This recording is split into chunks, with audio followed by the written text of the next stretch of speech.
महाराष्ट्र में आसमानी आफत ने लोगों का जीना मुहाल कर दिया। वहां लगातार होती बारिश के बाद नदियां उफान पर आ गईं, जिसके बाद रत्नागिरी जिले के कई शहर पानी में डूबे नजर आए। समुद्री इलाकों का हाल तो और भी बुरा हो गया, जिसकी एक तस्वीर दापोली से सामने आई। वहां तो समुद्र में जबरदस्त तूफान आ गया, जिसकी वजह से हरडे तट पर मछुआरों की एक बोट फंस गई। उन लोगों ने इसे किनारे तक लाने की बहुत कोशिश की, लेकिन वो उसमें कामयाब नहीं हो पाए और नाव आखिरकार डूब गई। वहीं इस बारिश ने शहरी इलाकों को भी काफी नुकसान पहुंचाया। वहां तो लोगों के घरों में पानी ने ऐसी दस्तक दी कि घर का सामान तैरने लगा।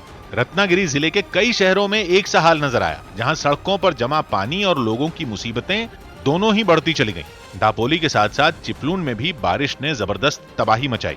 वहां वैशिष्ठी नदी खतरे के निशान को पार कर गई। बरसाती नदी ने समंदर की शक्ल ले ली और वो शहर में दाखिल होने को बेताब दिखी। कई हिस्सों में पानी जमा होने के बाद प्रशासन ने भी लोगों से घरों में रहने की अपील की। जे लोक समुद्राकाठी राहतात किंवा खाडीकिनारी राहतात त्यांनी सुरक्षित स्थळी स्थलांतरित व्हावे।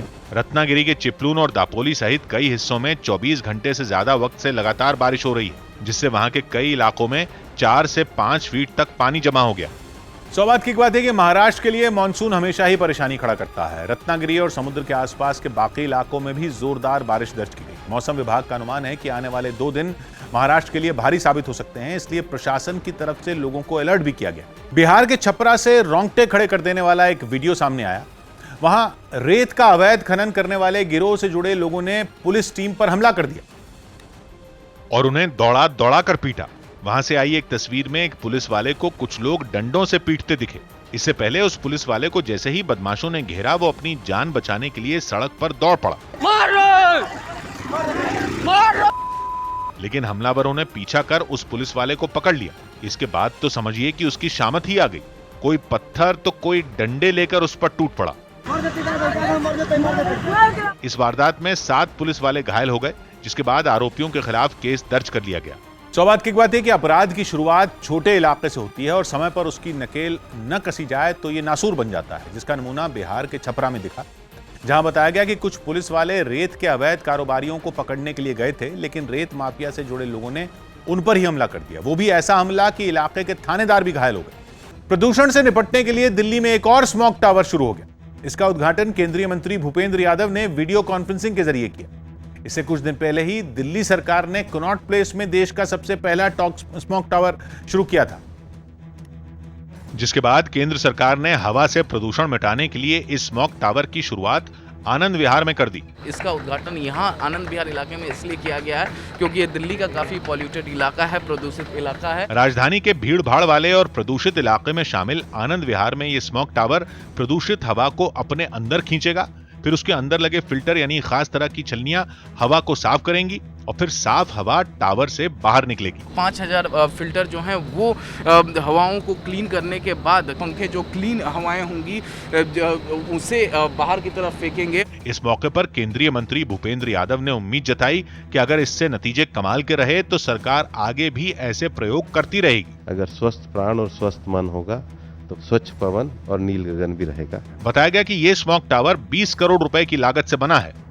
सौभाग्य की बात है कि इस स्मॉग टावर को मिलाकर दिल्ली में अब तक 2 स्मॉग टावर शुरू हो चुके हैं। अब स्मॉग टावर का प्रदूषण पर क्या असर पड़ेगा, इस पर नजर रखी जाएगी। अगर ये सफल रहा तो फिर देश के दूसरे प्रदूषित शहरों में भी स्मॉग टावर लगाए जाएंगे। हरियाणा के करनाल में किसान महापंचायत करने पहुंचे किसानों में मिनी सचिवालय का उन्होंने घेराव किया। कृषि सुधार कानूनों के मुद्दे पर सरकार से बातचीत फेल होने के बाद किसान संगठन अलग अलग जगहों पर महापंचायत करने हैं। करनाल उनकी महापंचायत का अगला ठिकाना था, जहां की अनाज मंडी में उन्होंने महापंचायत की, जिसके बाद वो मिनी सचिवालय की ओर बढ़ चले। मिनी सचिवालय यानी वो जगह जहां सारे सरकारी दफ्तर होते हैं। राकेश टिकैत की अगुवाई में किसान उसी ओर बढ़े। अनाज मंडी में पंचायत कर रहे किसान अब यहां से निकलकर जो मिनी सचिवालय है उस तरफ बढ़ रहे हैं।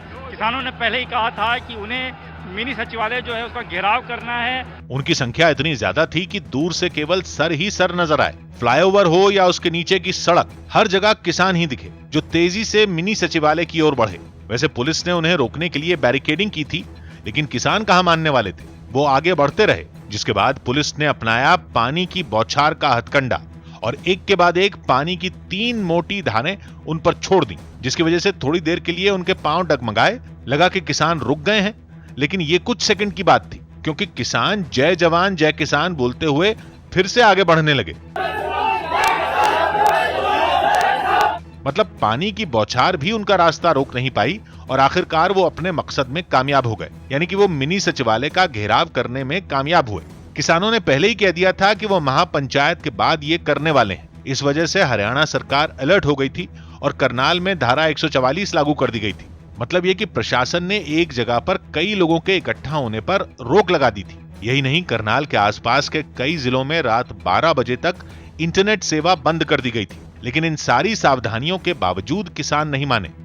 सौ बात की एक बात यह कि कृषि सुधार कानूनों पर सरकार से कई दौर की बातचीत फेल होने के बाद अब किसान अलग अलग जिलों में महापंचायत कर रहे हैं और इस दौरान कई जगहों पर हंगामा भी हुआ।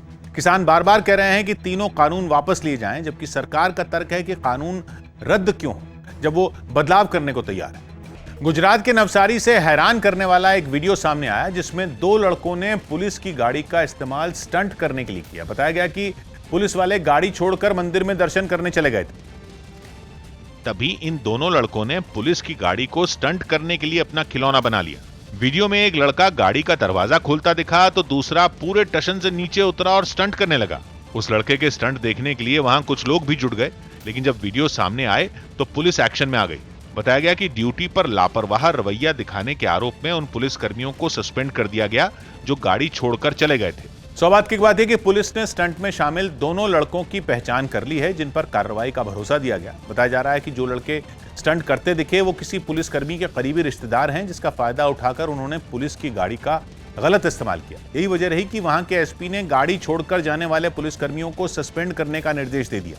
राजस्थान में गृह मंत्री के साथ जारी खींचतान के बीच सचिन पायलट ने अपने जन्मदिन पर जयपुर में शक्ति प्रदर्शन किया। बताया गया कि जन्मदिन पर हुए समारोह में राज्य के सभी इलाकों के लोग शामिल हुए और सचिन पायलट का जन्मदिन धूमधाम से मनाया। किसी ने पायलट को फूलों की माला पहनाई, तो किसी ने हल, तो किसी ने धनुष, तो किसी ने तलवार भेंट की। सचिन पायलट को बधाई देने का ये सिलसिला काफी देर तक इसी तरह चलता रहा। इस दौरान कई लोग इलाके के कलाकारों के साथ वहां पहुंचे जो डांस कर लोगों का मनोरंजन करते दिखे। इस समारोह में भीड़ इतनी जुट गई कि जगह कम पड़ गई। सचिन पायलट से मिलने और उन्हें बधाई देने वाले काफी लोग मंच पर भी चढ़ गए। हालात इस तरह हो गए कि वहां पैर रखने तक की जगह नहीं बची। पूरे शो को देखा जाए तो विशुद्ध रूप से ये पॉलिटिकल संदेश देने की कोशिश है कि सचिन पायलट कितने लोकप्रिय है। उनकी जश्न के दौरान कई लोगों के हाथों में सचिन पायलट के कटआउट भी दिखे, जबकि कुछ लोग हाथों में डंडे लेकर झूमते नजर आए। सौभाग्य की बात है कि सचिन पायलट के जन्मदिन को उनके समर्थकों ने उनकी लोकप्रियता और उनके ताकत की नुमाइश का जरिया बना लिया और राज्य के अलग अलग जगहों से लोग उन्हें बधाई देने जयपुर पहुंचे। गणेश उत्सव के लिए चलाई गई मोदी एक्सप्रेस ट्रेन को हरी झंडी दिखाने के लिए दौरान मुंबई के दादर रेलवे स्टेशन पर कोरोना नियम तार-तार हो गए। बीजेपी ने कोंकण क्षेत्र में जाने वाले लोगों के लिए इस ट्रेन को चलाने का फैसला लिया, जिसे स्टेशन से रवाना करने के लिए रेल राज्य मंत्री राव साहब दानवे खुद वहां पहुंचे। मंत्री के साथ उनके सुरक्षाकर्मी, कुछ पुलिस अधिकारी और बीजेपी कार्यकर्ता भी वहां पहुंच गए। ऐसे में स्टेशन के प्लेटफॉर्म पर पैर रखने तक की जगह दिखाई नहीं दी। वहां जबरदस्त भीड़ देखी गई। किसी ने भी एक दूसरे से दूरी बनाए रखने का ख्याल नहीं रखा। सब लोग बस मंत्री के साथ कदम से कदम मिलाते नजर आए। अगर यहाँ पर देखिए प्लेटफॉर्म के ऊपर किस तरीके से सैकड़ों लोग स्टेशन पर आपको एक साथ दिखाई पड़ रहे हैं। वहीं राज्य के स्वास्थ्य मंत्री ने प्लॅटफॉर्म पर भीड़ उमड़ने के मसले पर बीजेपी को आड़े हात लिया। कोविडची तिसऱ्या वेव्हची भीती लक्षात घेता आपल्याला या निर्बंधाचं पालन करावं। इस पर रेल राज्य मंत्री ने महाराष्ट्र सरकार को घेरने में देर नहीं लगाई। लोग इधर उधर घूम रहे, फिर ट्रेन में क्यों बंदी है, मंदिर में क्यों बंदी है। इन सबके बीच गणेश उत्सव के मौके पर अपने घर जाने के लिए यात्री ट्रेन में सवार हो गए, जिसके कुछ देर बाद रेल राज्य मंत्री ने ट्रेन को हरी झंडी दिखा दी, जिसके बाद वो ट्रेन अपनी मंजिल के लिए रवाना हुई। सौभाग्य की बात है कि गणपति उत्सव पर मुंबई से कोंकण जाने वालों की भारी भीड़ होती है। आलम यह होता है कि लोगों को ट्रेन में टिकट नहीं मिल पाती। ऐसे में मोदी एक्सप्रेस ट्रेन की शुरुआत की गई, लेकिन स्टेशन पर ही कोरोना नियमों की धज्जियां उड़ती दिखी, जिस पर सियासत गर्मा गई। खबर है कि उत्तर प्रदेश समेत 5 राज्यों में होने वाले विधानसभा चुनाव पर प्रधानमंत्री ने निर्देश दिए। न्यूज़ 18 के यतेंद्र शर्मा की रिपोर्ट है कि प्रधानमंत्री ने अपने सभी मंत्रियों को निर्देश दिए कि उन राज्यों के काम प्राथमिकता से करें जहां चुनाव होने वाले हैं। यानी कि चर्चा है कि केंद्र के मंत्री उन 5 राज्यों में चल रही सरकारी योजनाओं पर ज्यादा ध्यान देंगे जहां चुनाव होंगे। खबर है कि इसके लिए उन्हें रोजाना बैठक करने के भी निर्देश दिए गए। ताकि पता चल सके कहां कितना काम हुआ और वहां अभी और कितना ध्यान देने की जरूरत है, क्योंकि बैठक में सरकारी योजनाओं पर चर्चा होगी और पता चलेगा कि क्या कमियां रह गई। यही नहीं, खबर है कि प्रधानमंत्री ने मंत्रियों को उत्तर प्रदेश और उत्तराखंड पर खास ध्यान देने को कहा। इन दोनों ही जगहों पर बीजेपी की सरकार है और उसकी कोशिश है कि सत्ता में वापसी करे। पता चला है कि इन राज्यों में विकास के काम की लिस्ट तैयार की जा रही है और कोशिश है कि जल्द से जल्द सारे पेंडिंग काम पूरे कर लिए जाएं। अफगानिस्तान और पाकिस्तान के 2 आतंकी संगठन कश्मीर में हमले की फिराक में हैं। न्यूज़ 18 के अमित पांडे की रिपोर्ट है कि पाकिस्तान में मौजूद आतंकी संगठन इंडियन मुजाहिदीन के दहशतगर्द अफगानिस्तान के IS आतंकियों से निपटने से उनसे संपर्क करने की कोशिश कर रहे हैं। खबर है कि ये दोनों आतंकी संगठन मिलकर कश्मीर में भीड़-भाड़ वाली जगहों पर बड़े हमले की योजना बना रहे हैं। बताया जा रहा है कि इन आतंकी संगठनों की कोशिश है कि भारत को बड़ा नुकसान पहुंचाया जा सके। इसके पीछे का मकसद यह है कि उनकी दहशत दुनिया में फैल जाए।